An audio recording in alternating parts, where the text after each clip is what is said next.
Well now.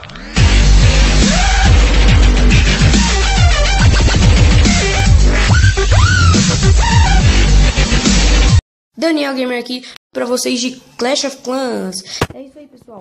Não vou mais fazer aquela série por causa que eu apaguei, mas eu vou continuando de Minecraft e jogando Skyrim PVP mais. É isso aí. Vou fazer um ataque pra vocês mostrando da hora que eu fiz e tudo mais. É meu clã, tô jogando tempo, mas meu amigo aqui Stormice é da hora, ele vou mostrar aqui da hora pra vocês o que eu fiz.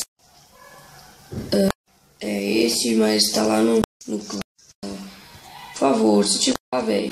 Por favor, já tem isso, mano.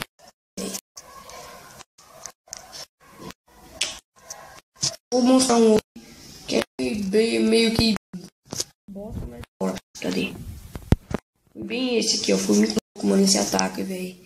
Foi muito louco, mas vou mostrar esse aqui. Muito da hora. Vou mostrar. Da hora. Ó, eu joguei os 3 raios naquela. Jogando o Rei Bar.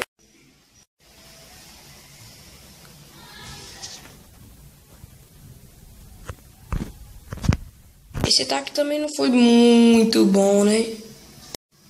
Aí, ó, como vocês podem ver, ó. Aí, ó.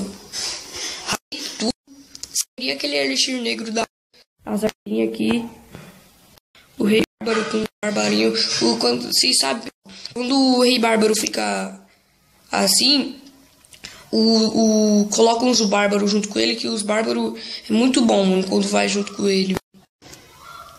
Muita mais força. E muito mais cura, cura isso. É isso aí, pessoal. Esse ataque aqui foi um dos meus ataques mais da hora. E tô trazendo mais vídeos aqui pra vocês de Clash of Clans e King of Thieves.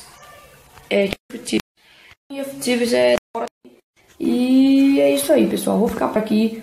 Se gostou do ataque, dá um like e se inscreva no canal. Valeu!